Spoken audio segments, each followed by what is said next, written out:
আসসালামু আলাইকুম দিন প্রিয় ভাই বোনেরা। আজকে আমি এমন একটি সূরা নিয়ে হাজির হয়েছি, যেই সূরাটি পাঁচ ওয়াক্ত নামাজের প্রতিটি রাকাতেই আমাদের বলতে হয়।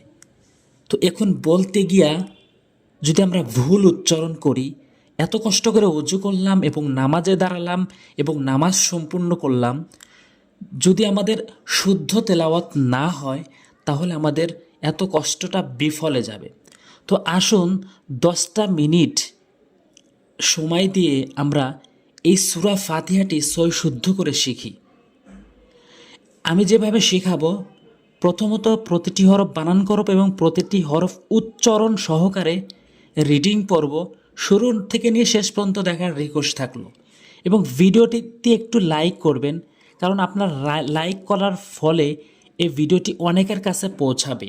আর আপনার কাছে কারণে যেহেতু অনেকের কাছে পৌঁছাবে, এজন্য আপনি সওয়াব পাবেন। তো আসুন শুরু করি। বিসমিল্লাহির রহমানির রহিম। আলহামদুলিল্লাহি রাব্বিল আলামিন। আলহামদু, এখানে হামজালাম জবর আল, এটি যজমান নিয়ম, কোনো টান হবে না। আল হামিম জবর হাম, এখানে নিয়ম অনুযায়ী কোনো গুন্না হবে না, তাই আমরা গুন্না করব না। আল হাম, দাল পেশ দু হরকত দ্রুত উচ্চারণ করতে হয়। আল হামদু লিল্লাহি, লিল্লাহি, এখানে দেখবেন লামের পরে খারা জবর রয়েছে। খারা জবর খারাজের কোথাও আসলে আপনি এক আলিফ টেনে পড়বেন, এক আলিফ পরিমাণ 2 সেকেন্ড টেনে পড়বেন। লাম লাম জেরে লিল, লাম খারা জবর লা, লিল্লা হাজিরিহি, লিল্লাহি। আলহামদুলিল্লাহি রব্বিল, রবা জবর রব্বা, লাম জেরে বিল, রব্বিল, এটি তাসদীদের নিয়ম, দ্রুত পড়তে হয়। আইন খারা জবর আ, বলেছি যে খারা জবর খারাজের এক আলিফ টেনে পড়তে হয় এবং আইনটি হলকের মাঝখান থেকে উচ্চারণ করবেন। অধিকাংশ লোক যে ভুলটি করে আলামিন বলে, যা অর্থ চেঞ্জ হয়ে যায়। আলামিন বলতে হবে, অর্থ সঠিক দাঁড়াবে আলামিন। আইন খারা জবর আলাম জবর লা, মিমিয়া জেরে মি, আলামিন নুন জবর না, আলামিন ওয়াকফ করলে আলামিন। আরেকটি কথা, সেটা হচ্ছে অনেকে যেটা সবচেয়ে বেশি ভুল করে, আলহামদু বলে। নামাজ হবে না, নামাজ ভেঙে যাবে। এখানে হলকের মাঝখান থেকে বলতে হবে আলহামদু, আলহামদু, আলহামদুলিল্লাহি রাব্বিল আলামিন। এরপরে দ্বিতীয় আয়াত, একটু মনোযোগ সহকারে শুনবেন। আপনার ভুল কোথায় আপনি অবশ্যই নিজে নিজে বুঝতে পারবেন। আর রহ, অনেকেই ভুল উচ্চারণ করে বলে আর রহ, ছোট হা এনে বলে। ছোট হা এটি হচ্ছে বড় হা, যেটি হলকের মাঝখান থেকে। আর রহ, আর রহ মা, মিমে একালিফ টানবেন খারা জবর খারাজের উল্টো পেশ হিসাবে, খারা জবর এসেছে। আর রহমানির রহিম, হামজা র জবর আর, র হা জবর রহ, মিম খারা জবর মা, নুন রজের নির, র জবর র। আর রহমা নির র, হায়াজের হে, মিম জের মি, হেইমি, ওয়াকফ করলে 3 আলিফ টেনে পড়বেন। হেইম। আর রহমানির রহিম। এরপরে তৃতীয় আয়াত, মালিকি ইয়াউমিদ্দিন, মিম খারা জবর এক আলিফ টেনে পড়বেন। লাম জেরিলি কাব জেরিকে দ্রুত পড়বেন, মা লিকি। ইয়াও জবর ইয়াও, দ্রুত পড়বেন। মিম দাল জেরে মিদ, দাল ইয়া জেরে দি, এটি এক আলিফ টেনে পড়বেন, কারণ মদের হরফ। এখন কায়দা বলার হয়তো সময় নাই, কিন্তু আমার এই চ্যানেলে সই শুদ্ধ করে ভিডিও আপলোড করা হয়েছে এবং প্রতিটি ভিডিওতে কিভাবে উচ্চারণ করতে হয়, কোথা থেকে উচ্চারণ হয়, নিয়মকানুন কি, সবগুলো বলা আছে। আপনি সাবস্ক্রাইব করবেন, পরবর্তী ভিডিও আপনি সেইগুলো দেখতে পাবেন। তো এখন শুধু সূরা ফাতিহা কীভাবে শুদ্ধ করে উচ্চারণ করতে হয় সেই বিষয়টি বলে যাবে এবং শুরু থেকে শেষ পর্যন্ত একটু দেখবেন।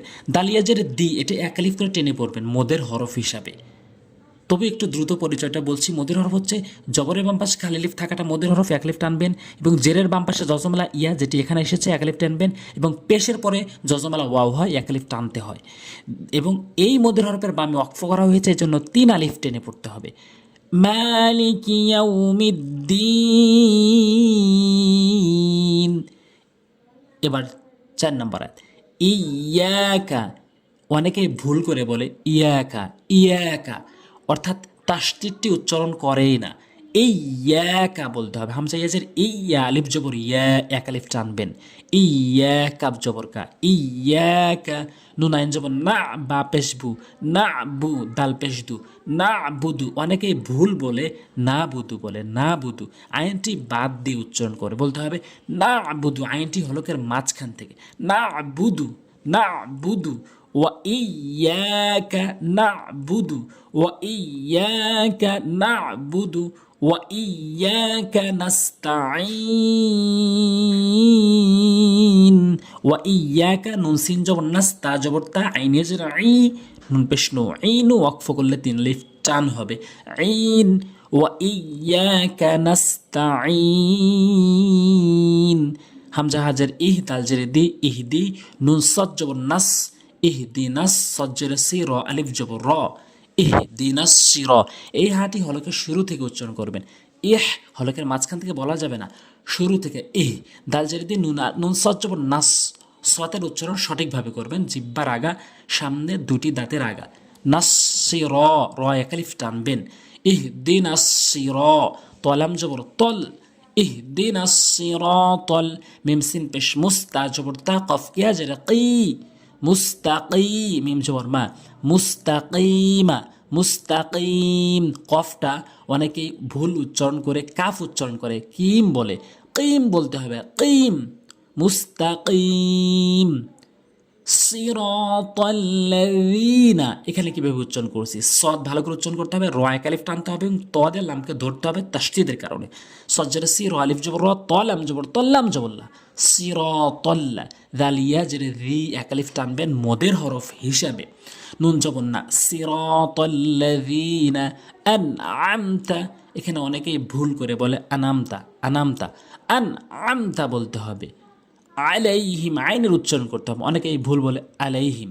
দেখুন, আপনি যদি সূরা ফাতিহাটি ভুল বলেন আপনার নামাজ ভেঙে যাবে, কারণ সূরা ফাতিহাটি প্রতিটি ওক্তের রাকাতেই বলতে হয়, আলাইহিম, গয়নিয়া জবর গয়, রলাম যে রিল, গয় রিল, মিম গয়ন জবর মাগ, হলকের শেষ থেকে উচ্চারণ করবেন, মাগ, গয় রিল মাগ, দদ পেশ দু, বাজরেবি, মাগদুবি, গায়রিল মাগদুবি, আইন জবর আলাম, ইয়া জবর লাই, হামিম জের হিম, আলাইহিম বলে অনেকে, বলতে হবে আলাইহিম, আলাইহিম, আপনি চাপ দিয়ে বলুন, সঠিক উচ্চারণ হবে এবং সঠিক অর্থ দাঁড়াবে, ওয়ালাদ্দাল্লিন,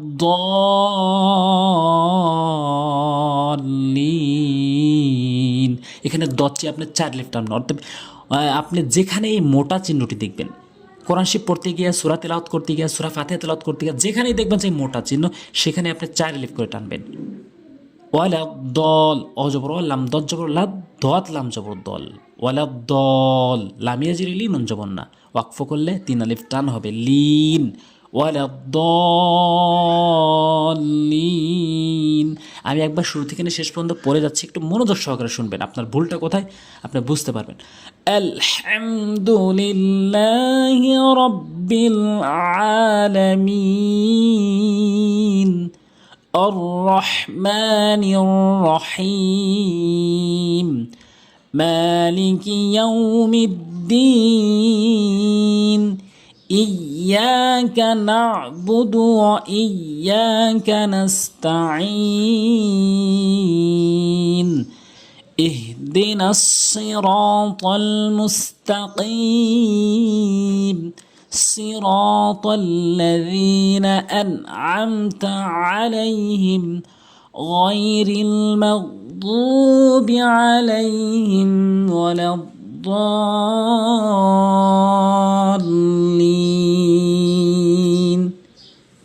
অবশ্যই রিকোয়েস্ট থাকবে ভিডিওটি শেয়ার করুন, কারণ প্রত্যেকেই যেন সহি শুদ্ধভাবে সূরা ফাতিহাটি শিখতে পারে, এবং আপনার শেয়ার করার ফলে সে যদি শেখে তাহলে আপনার সওয়াব হবে। আজকে পর্যন্তই, সামনে কোনো ভিডিওতে দেখা হবে ইনশাআল্লাহ। আসসালামু আলাইকুম ওয়া রাহমাতুল্লাহি ওয়া বারাকাতুহু।